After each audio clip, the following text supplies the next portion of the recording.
Good evening, everyone. My name is GODSPOWER IKECHUKWU John, and this is a resort, Nukumau. That was the name I gave it. So it was actually targeted at restoring the tradition of Igbo land.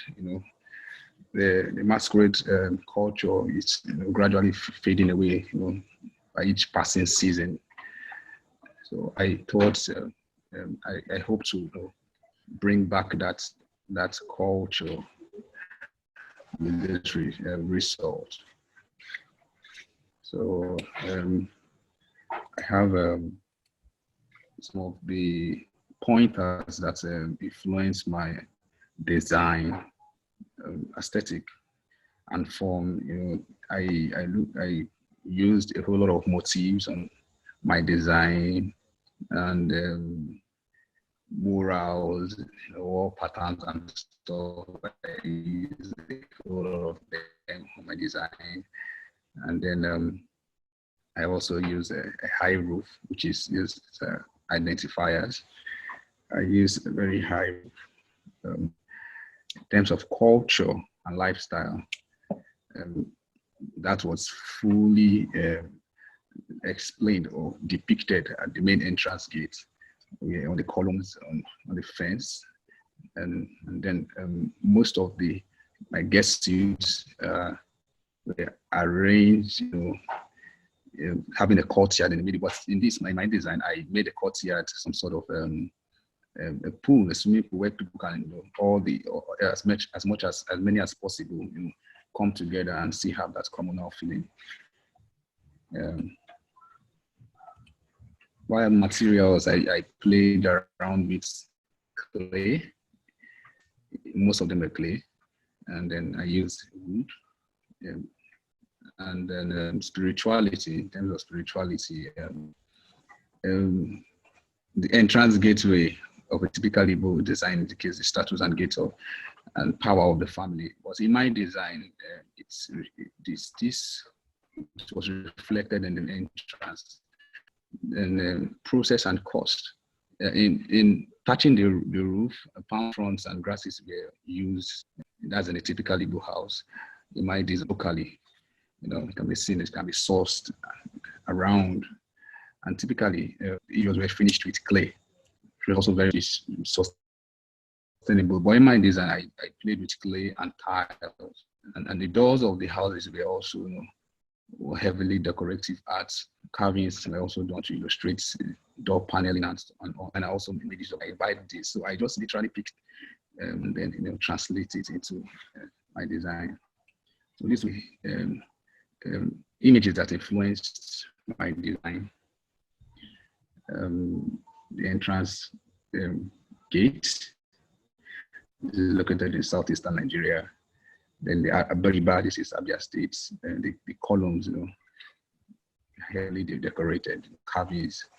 And then we have Anambra State's traditional house that is with a high roof. While for the modern buildings, we have HBA Resort in Bali, Thailand, and then Zuri, Zanzibar in Tanzania. This particular one, the one in Thailand, I love the roof so much. I had to work with that. Zanzibar, the units are so portable and so nice. So I just, I picked a thing or two from it. And for the Gel Camp Safari in Botswana, the interior was also very nice and cozy. So I just said the three images that also influence my design. Now, concepts. I basically use a Mao as a masquerade, my concept. The formation, the floor layouts, the Mao formation. I had to call my uncle in the village. I could not travel. I was supposed to travel. I had to call in my uncle from the village and ask him a couple of questions. And then he gave me the formation. So the blue dots you're seeing around are called, the ones behind the very big red one are called IKECHUKWU. I don't know if you can see my pointer there. Just the image of the masquerade above the horn. That's the pupuru. They are not the masquerade itself. They are the ones protecting the masquerade. You see them with cane, flogging people and making sure people move, because it is believed that if one stands close to a masquerade and folds his hands or stands still, the masquerade could fall. So they are always around pushing and making sure people move around. So they are always moving around the masquerade. While the one in front of the red dot, the big red circle, it's called Onwa. That's the one that leads the way. So translating this formation, the one Pomo had made it the main entrance, while the big dot, which is the Mao itself. Actually, Mao is the big marks you see that they wear. That's the Mao itself. Not the Mao is the marks, the scary big marks they wear. That's what's called the Mao. While these other pupuru, they are just around protecting the masquerade, the Mao itself. Now, the ones around are very keen, like I said, going around the masquerade. So I just picked this formation. Now, if you look carefully, you will see there's a dot, like an arc going around. I created that. That's influenced my my museum design. So I just translated this into a form and I gave back to my design. I will just go to the design quickly. Okay, I'll start with the site layout. So this is a site layout. I did a legend. The light blue is the farmland. You can see it far. I used that to, I put that in between the guest suites, to give the feel, the village feel. And then the red dot there is the admin block. The blue one is the admin block. The red one is the museum, restaurant slash conference hall. So that is the curve I was talking about. I use that to achieve it. And then the red dot there is the car park, my car park, and then my get suits behind. So I, from the classes we took, zoning is key in Igbo architecture, vernacular architecture. And so in terms of hierarchy, so I just try to zone public, semi-public, and like that. So my private suits, my guest suits were taken far back. So just move to the next one. Okay, so this is the guest suite. These are individual units. I brought about 5 together to create a courtyard. So my courtyard, I use a pool, a swimming pool, so that everyone in its units can come out and people can, vibe together and relate together. So that was the reason for the pool in between. And then you can see there's a statue also there. This representing the shrine. So I just made it a statue. It's representing the shrine in the middle of the courtyard. And then this is the dining. Typically, in a typical Igbo home, they usually eat outside they usually eat outside. That's in the courtyard. The family come together and eat. So I represented this. I brought it outside at the side of each unit. And then, so this is an overview of the entrance, the admin, and the museum slash restaurant slash conference hall. Yeah. So I will explain more as I go. So this is the main entrance gate. The roof, it's a high roof. The gates itself, the main entrance gates. I use the marks, still, then, okay, the premises in front of the museum, more like an amphitheater where people come and dance. So the fence, heavily decorated. I wanted whosoever that sees this to immediately know that, okay, it's a resort, and it has something to do with a masquerade. So I celebrated the entrance, the gates in particular. So this is the main entrance to the resort. And then, so this is in front of the amphitheater, in front of the museum. So we have the restaurants in the middle. And then we have the hall, the conference hall on the other end, on the right-hand side of this. And then the leopard we see there are just artwork, sort of. And this is the stuff. So during my research, I realized that the typical Igbo design in the courtyard, there's usually a staff there, probably representing it could be the shrine of some sort. So I decided to celebrate the amphitheater. Go around. People can stay in the middle and dance or display whatever they want to do there. Okay, so this is another view, capturing the other side.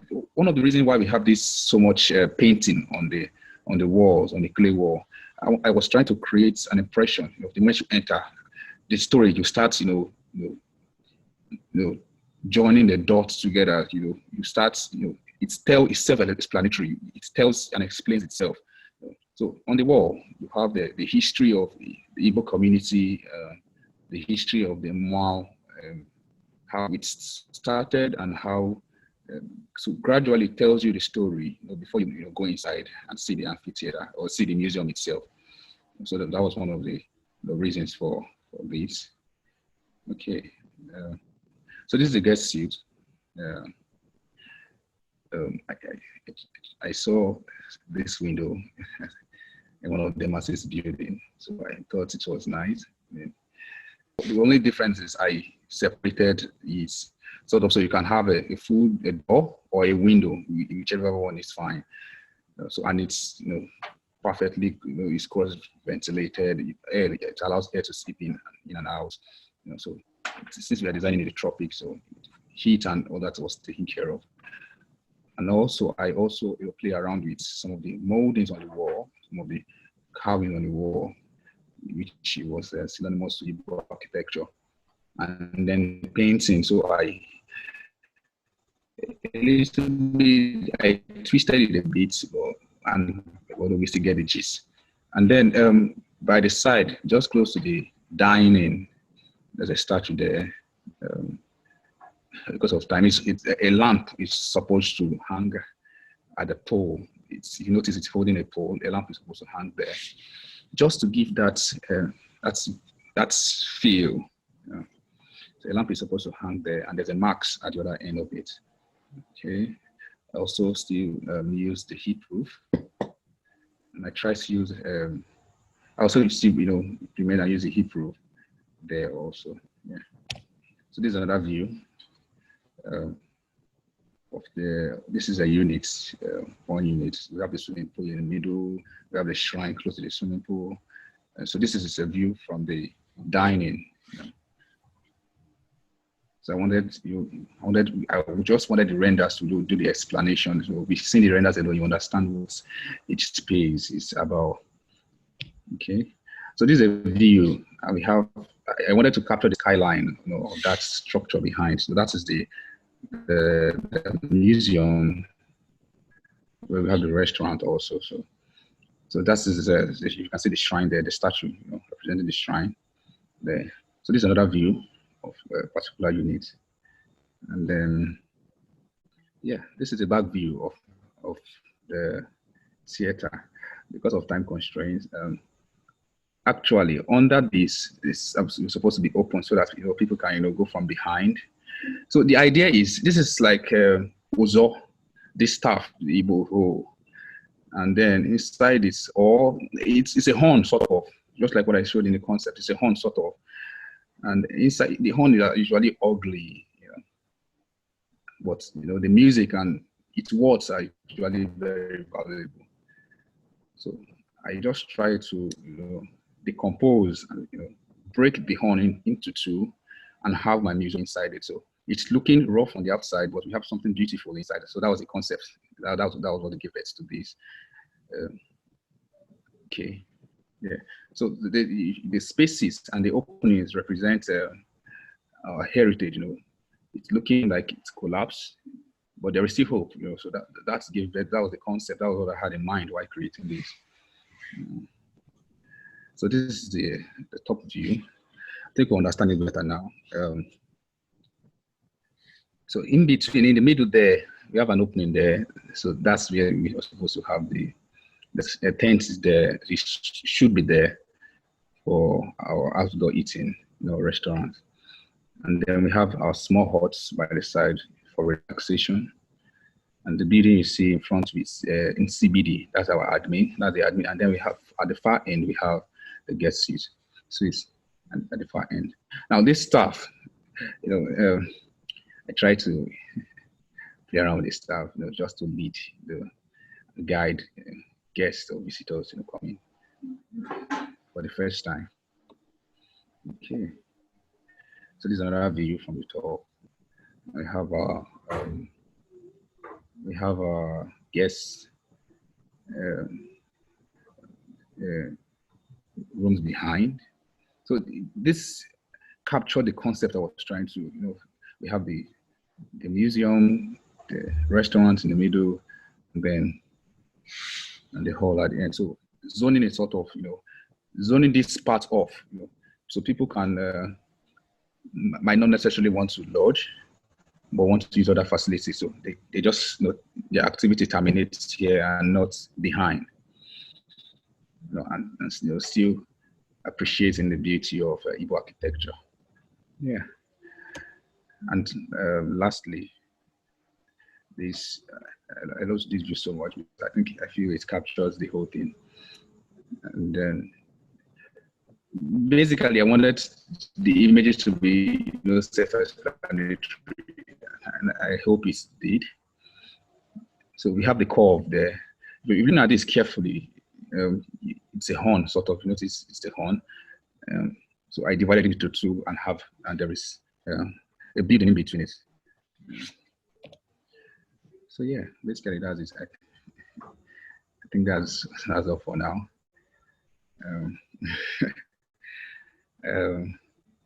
Yeah, I'm really happy to be on this platform, honestly.